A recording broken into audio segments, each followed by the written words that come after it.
सुप्रभात प्यारे बच्चों। तो जैसा कि कल हमने आपसे वादा किया था कि हम आपको हिंदी गद्य साहित्य एवं पद्य साहित्य के इतिहास की वीडियो आपको प्रॉपर देंगे, तो आज उसी वादे के मुताबिक आज हम लोग यहाँ पर इकट्ठा हुए हैं। तो जैसा कि एक बड़े अच्छे कवि ने कहा है अमन अक्षर कि यह समय एक अनूठा उपन्यास है जिसमें अपना ही होना अनायास है, प्यास का ये सफर है बड़ी दूर का, जबकि घर तो नदी के बहुत पास है, जबकि घर तो नदी के बहुत पास है। तो बच्चों, प्यारे बच्चों, आप लोग अपनी पढ़ाई को जारी रखिए और हमारे यूपी बोर्ड में हिंदी साहित्य का या साहित्य का बहुत ही बड़ा योगदान है, चाहे वह गद्य साहित्य हो चाहे वह पद्य साहित्य हो। तो सबसे पहले आज मैं आपको गद्य साहित्य के इतिहास के विषय में कुछ महत्वपूर्ण तथ्यों पर चर्चा करूंगा, तत्पश्चात मैं आपको पद्य साहित्य के इतिहास के विषय पर चर्चा करूंगा। तो सबसे पहले बच्चों हमारे पास लिखा है हिंदी गद्य साहित्य का इतिहास। इसके पहले हम लोग समझते हैं साहित्य क्या होता है। साहित्य बच्चों, साहित्य का मतलब देखिए ये दो शब्दों से बना है। अगर हम देखा जाए तो एक है आपका सा प्लस एक है हित्य, साहित्य इक्वल टू साहित्य। अब यहां पर सा का मतलब होता है बच्चों समाज, सा का मतलब होता है समाज और हित का मतलब होता है हित।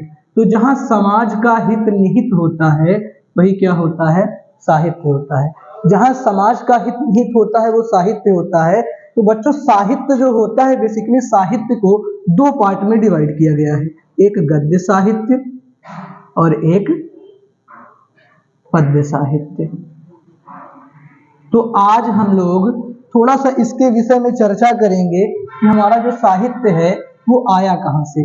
तो आज हम लोग देखेंगे गद्य साहित्य और पद्य साहित्य के बारे में। थोड़ा सा आपको मैं बता दूं, यहां पर जो साहित्य है, साहित्य में गद्य साहित्य और पद्य साहित्य। अब प्यारे बच्चों, ये जो हमारा पद्य साहित्य है, सबसे पहले हमारा आया पद्य साहित्य। पद्य साहित्य बेसिकली कहाँ से आया? जैसे आज के समय हम जो रचनाएं देख रहे हैं, मुक्तक, जैसे कुमार विश्वास को हम देख रहे हैं, नीलोत्पल मृणाल को हम देख रहे हैं, अमन अक्षर को हम देख रहे हैं, ये बेसिकली मुक्तक है। अगर हम देखें तो हमारे साहित्य में या हिंदी साहित्य के इतिहास में इनको इंक्लूड नहीं किया गया है। जैसे बहुत बड़े बड़े कवियों की हम रचनाएं सुनते हैं, गाने सुनते हैं, कहानियां सुनते हैं, मूवियां देखते हैं, इन सब में कहीं ना कहीं लिटरेचर है, इन सब में कहीं ना कहीं साहित्य विद्यमानता, साहित्य की विद्यमानता है। तो पहले अगर पद्य साहित्य की बात करें तो पद्य साहित्य में हमारे आते हैं बेसिकली छंद। छंद का मतलब जिन्हें हम लयबद्धता से पढ़ते हैं। अब जैसे लयबद्धता क्या है, मैं आपको थोड़ा एक एग्जांपल बता दूं।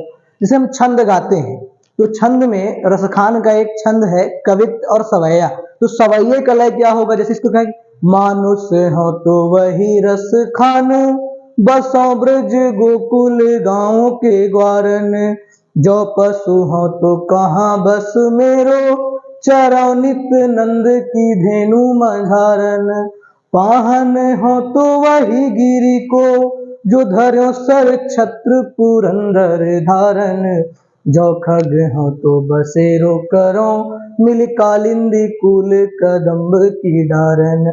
तो ये तो आपका पद्य है, क्योंकि पद्य को हम गाकर पढ़ सकते हैं। अब कोई कहानी है, कोई नाटक है, कोई उपन्यास है, कोई संस्मरण है, कोई जीवनी है, कोई आलोचना है, कोई रेखा चित्र है, कोई रिपोर्टाज है, कोई आत्मकथा है, इनको आप गाकर नहीं पढ़ सकते हैं। तो गद्य और पद्य में अंतर क्या हुआ कि गद्य को हम गाकर नहीं पढ़ सकते हैं और पद्य को हम लयबद्धता से पढ़ सकते हैं। इनमें दोनों में यही हमारा अंतर होता है। अब अगर बात करूं तो पद्य आया कहां से, तो पद्य में सबसे पहले आया बच्चों आदिकाल। नोट्स आप बनाते चलिएगा हमारे साथ। आदिकाल, आदि का मतलब होता है बच्चों प्राचीन, आदि का मतलब होता है प्राचीन, प्राचीन का मतलब होता है पुराना और काल का मतलब होता है समय। तो जो प्राचीन समय था, पुराना समय था, तो वहां कवियों ने खड़ी बोली हिंदी का प्रयोग ना करके ब्रजभाषा, अवधी या इत्यादि इन सारी भाषाओं का प्रयोग किया। आदिकाल की जो समय सीमा है बच्चों, आदिकाल की जो समय सीमा है वह है 743 ईस्वी से 1343 ईस्वी तक।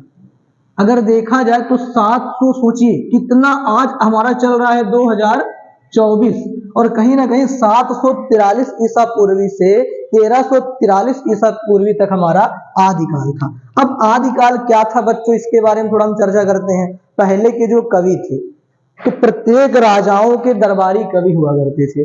दरबारी कवि क्या करते थे कि वो राजा का उत्साह वर्धन करते थे, उनके अंदर वीर रस की कहीं ना कहीं निष्पत्ति करते थे। जैसे राजा अगर युद्ध के लिए जाने के लिए कहीं ना कहीं हतोत्साहित हो जाए या उसके अंदर वीरता का भाव ना आए तो राजा के अंदर हतोत्साहित हो जाता था। तो एक कवि वीर रस की कविताएं लिखकर, वीरता की भावनाओं को लिखकर उसको मोटिवेट करता था। अब किसी को हम मोटिवेट कैसे कर सकते हैं, जैसे रामधारी सिंह दिनकर है, तो रामधारी सिंह दिनकर में क्या रश्मि रथी लिखा कि वर्षों तक वन में घूम घूम बाधा विघ्नों को चूम चूम सहदेव घाम पानी पत्थर पांडव आए कुछ और निखर। मैत्री की राह बताने को, सबको सुमार्ग पर लाने को, दुर्योधन को समझाने को, भीषण विध्वंस बचाने को भगवान हस्तिनापुर आए, पांडव का संदेशा लाए। दो न्याय अगर तो आधा दो, पर इसमें भी यदि बाधा हो तो दे दो केवल 5 ग्राम, रखो अपनी धरती तमाम। हम वही खुशी से खाएंगे, परिजन पर असन उठाएंगे, दुर्योधन भाभी दे न सका, आशीष समाज के ले न सका। तो ऐसी कविता हमारे अंदर जोश भरती है, ऐसी कविता हमारे अंदर उत्साह भरती हैं और उत्साह से राजा ओत-प्रोत होकर युद्ध के लिए निरंतर तटस्थ हो जाते थे। तो आदिकाल का प्राचीन समय, उसकी समय सीमा 743 ईसा पूर्व से 1343 से। इसके जो प्रमुख कवि हैं बच्चों वो चंद्र बरदाई हैं, चंद्र बरदाई। अब देखिए वीरता वीरता वीरता वीरता, इन सारी भावनाओं से कहीं ना कहीं युद्ध युद्ध की बात करते करते लोग बोर हो जाते हैं। कहते हैं एक समय के बाद, एक अवधारणा के बाद, एक परंपरा के बाद नई परंपरा का समावेश होता है, नई परंपरा का जन्म होता है। और उससे क्या हुआ कि लोग युद्ध से अब भक्ति की तरफ ट्रांसफर हुए। अगर युद्ध से भक्ति की तरफ ट्रांसफर हुए तो पहला काल तो हमारा आदिकाल हो गया, दूसरा हमारा काल हुआ भक्ति काल। भक्ति काल का पर्याय बच्चों, भक्ति काल जो आया हमारा, भक्ति काल की जो समय सीमा थी वो आपकी 1343 ईसा पूर्व से 1343 ईस्वी से 1643 ईस्वी तक थी। इट मीन्स कि 1643 से 1343 से 1643 तक हमारा भक्ति काल था। भक्ति काल में क्या था कि ईश्वर के सगुण रूप और निर्गुण रूप की आराधना, सगुण को मानने वाले अलग थे, निर्गुण को मानने वाले अलग थे। जब इसको मैं डिटेल में पढ़ाऊंगा तब आपको इसके बारे में बताऊंगा। एक अभी आपके दिमाग में एक ओवरव्यू हो जाना चाहिए कि पहला हमारा आदि काल आया और दूसरा हमारा भक्ति काल आया। तीसरा हमारा जो काल आया बच्चों, तीसरा काल था हमारा रीति काल। रीति काल बच्चों, रीति काल का मतलब होता है श्रृंगार काल। इसको हम लोग श्रृंगार काल के नाम से भी जानते हैं, श्रृंगार काल के नाम से भी इसको हम लोग जानते हैं। इसकी समय सीमा 1643 ईस्वी से 1843 ईस्वी तक थी। क्या थी बच्चों? 1643 ईस्वी से 1843 ईस्वी तक आपका रीति काल था। अब रीति काल कौन सा काल था? पहले तो लोग युद्ध करते थे, युद्ध की बात करते थे, उत्साह की बात करते थे, फिर धीरे धीरे उत्साह से ट्रांसफर हुए भक्ति की तरफ, है ना। भक्ति करते करते करते करते सगुण ब्रह्म को निर्गुण ब्रह्म को मानने लगे। सगुण ब्रह्म की अगर मैं बात करूं तो सगुण ब्रह्म में हमारे गोस्वामी तुलसीदास थे, सूरदास थे, मीराबाई थी। अगर निर्गुण की बात करूं तो कबीर ने क्या कहा कि हर मेरो पियू मैं पियू की बहुरिया, कि हरि मेरे प्रियतम है और मैं उनकी बहुरिया हूं, अर्थात उनकी पत्नी हूं। कबीर की एक अपनी अवधारणा थी। कबीर ने कहा कि हमारे आपके हृदय में जो आत्मा है वो अब एक नई नवेली दुल्हन है। जो भगवान का लोक है वह ससुराल है और जो मृत्यु लोक है जहां हम रहते हैं वह मायका है। और जब किसी व्यक्ति की मृत्यु हो जाती है तो वह मायके से कहां जाता है? ससुराल जाता है, अर्थात आत्मा परमात्मा में विलीन हो जाती है। तो कबीर की अपनी अलग अवधारणा थी, कबीर की अपनी अलग मान्यता थी। अगर वही मैं बात करूं गोस्वामी तुलसीदास की, तो तुलसीदास सगुण ब्रह्म के उपासक थे और सगुण ब्रह्म में भी राम भक्ति शाखा के थे, राम को मानने वाले थे। हमारे भारत का जो घर घर में पूजनीय ग्रंथ है महाकाव्य है जिसको हम लोग रामचरितमानस बोलते हैं। तो रामचरितमानस जैसे महाकाव्य की रचना के रचयिता कौन है? गोस्वामी तुलसीदास है, और वो भक्ति काल में है। अब रीति काल देखिए बच्चों, प्रेम, प्रेम का पर्याय क्या है? प्रेम क्या है? श्रृंगार क्या है? कहते हैं आदि से भक्ति और भक्ति से श्रृंगार, श्रृंगार का अर्थ होता है प्रेम। देखिए अब थोड़ा सा अगर आप देखेंगे तो श्रृंगार का मतलब होता है क्या? रति, रति का मतलब होता है सुंदरता, और सुंदरता किससे होती है? प्रेम किससे होता है? सुंदर चीजों से प्रेम होता है। एक बड़े अच्छे कवि ने लिखा, सुवर्ण को ढूंढत फिरे कवि व्यभिचारी चोर, कि सुंदर चीज को तीन लोग ढूंढते हैं, चाहे वह कवि हो, कवि भी सुंदर रचनाओं को ढूंढता है, व्यभिचारी मतलब होता है आशिक, प्रेमी, वह भी सुंदर को ही ढूंढेगा, और चोर भी सोचता है कि ठीक ठाक मटेरियल मिले, ठीक ठाक माल मिले तो उसी की हम चोरी करेंगे। तो वही होता है रीति काल में। बेसिकली रीति काल के जो प्रमुख कवि थे वो केशव दास थे। केशव दास ने लिखा कवि प्रिया, रसिक प्रिया, कवि प्रिया, रसिक प्रिया और रसिक प्रिया और रामचंद्रिका, ऐसी बहुत सारी रचनाएं की हैं इन्होंने। मैं जब डिटेल में आपको पढ़ाऊंगा तो इसके बारे में मैं आपको बताऊंगा। चौथा काल बच्चों जो था हमारा, चौथा था आधुनिक काल। आधुनिक काल, अब देखिए जैसे होता है ना पंचमेल खिचड़ी, तो आधुनिक काल में श्रृंगार भी था, आधुनिक काल में वीर रस भी था, आधुनिक काल में आपका करुण रस भी था, आधुनिक काल में आपका हास्य रस भी था। जैसे मैंने एक पंक्ति लिखी कि क्रोध शोक उत्साह हास रति भय विस्मय निर्वेद घृणा, मिलता है नौ भावों का संचार तुम्हारी आंखों में। अब रस को याद करने की ट्रिक है, क्रोध शोक उत्साह हास रति भय विस्मय निर्वेद घृणा। तो यहाँ पर जितने भी नौ के नौ रस हैं, सारे नौ रस आधुनिक काल में हैं, और सारे नौ रस से परिपूर्ण कविताएं यहाँ पर आपको देखने को मिलेगी। अब आधुनिक काल की अगर मैं बात करूं तो मैं आपको यहाँ इसको लिख के दिखा देता हूं, यहाँ पर आपको समझ में आ जाएगा। पहला आपका था भारतेंदु युग, भारतेंदु युग। दूसरा आपका द्विवेदी युग था। तीसरा आपका छायावाद था, छायावाद युग था। चौथा आपका प्रगतिवाद युग था। फिर आपका प्रयोगवाद युग था, प्रयोगवाद युग। और फिर आपकी नई कविता थी। अब यहां पर इनके जो प्रवर्तक रहे हैं वो भी मैं आपको बता देता हूं। भारतेंदु के थे भारतेंदु हरिश्चंद्र। अब ये आपके board exam point of view से बहुत ही इंपॉर्टेंट है, इसको आप नोट करते चलिएगा। महावीर प्रसाद द्विवेदी, द्विवेदी युग के थे महावीर प्रसाद द्विवेदी। इसके बाद हमारे छायावाद के थे जयशंकर प्रसाद, जयशंकर प्रसाद। इसमें हम लोग महादेवी वर्मा को भी इंक्लूड कर लेते हैं। प्रगतिवाद के हमारे थे निराला जी, निराला जी। प्रयोगवाद के थे अज्ञेय, अज्ञेय का पूरा नाम भी पूछ लेते तो अज्ञेय का पूरा नाम क्या है? सच्चिदानंद हीरानंद वात्स्यायन अज्ञेय। और नई कविता के हमारे हैं धर्मवीर भारती। तो ये बेसिकली एक हमारा ओवरव्यू हुआ पद्य का। अब पद्य इतिहास वैसे है तो बहुत बड़ा, और मैं आपको एक वीडियो में लगभग मैं आपको बताऊं 40 से 45 मिनट की वीडियो आएगी, और उस वीडियो में पूरा आपको पद्य साहित्य का इतिहास पढ़ा दूंगा। अब थोड़ा सा जैसे हमने इंट्रो लिया पद्य साहित्य के इतिहास का, वैसे थोड़ा सा इंट्रो ले लेते हैं कि गद्य साहित्य कहां से आया, और उसके बाद आज की वीडियो हम लोग यहीं पे एंड करेंगे। लेकिन अभी हम लोग देखते हैं आगे गद्य साहित्य का इतिहास क्या है। तो चलिए हम लोग पद्य को हटाते हैं और गद्य की तरफ चलते हैं। स्क्रीनशॉट अगर आपको लेना हो तो आप इसका ले सकते हैं। चलिए ठीक है, अब हम लोग चलते हैं बच्चों गद्य साहित्य के इतिहास की तरफ। जल्दी से मैं आपको इसका एक ओवरव्यू दे देता हूं, फिर नेक्स्ट क्लास में इसके बारे में डिटेल में आपको समझाऊंगा। चलिए, तो अब गद्य साहित्य की बात। गद्य में सबसे पहले हम जानते हैं कि गद्य में कितनी विधाएं होती हैं। गद्य में एक आपका उपन्यास है, नाटक, कहानी, संस्मरण, जीवनी,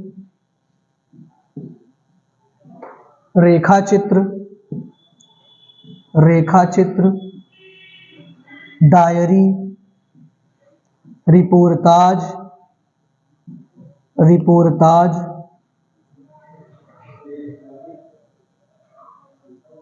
उपन्यास का, नाटक, कहानी, संस्मरण, जीवनी, रेखाचित्र, डायरी, रिपोर्टाज, है ना।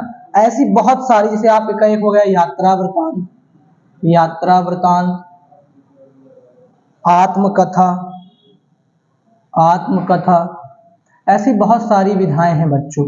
अब ये उपन्यास, नाटक, कहानी, संस्मरण, जीवनी, निबंध, ये जितनी भी विधाएं हैं बच्चों, ये आई कहाँ से, या गद्य में सबसे पहली बार रचना किसने की, ये सारी चीजों को भी हम लोग थोड़ा सा एक ओवरव्यू में देख लेते हैं बच्चों।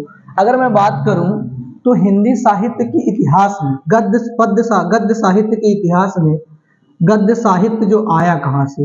गद्य साहित्य में बच्चों, जैसे हम लोगों ने पद्य साहित्य में देखा था, तो गद्य साहित्य की भी टोटल आपकी 6 शाखाएं हैं। इसमें जो पहला है आपका, वह है पूर्व भारतेंदु युग, पूर्व भारतेंदु युग।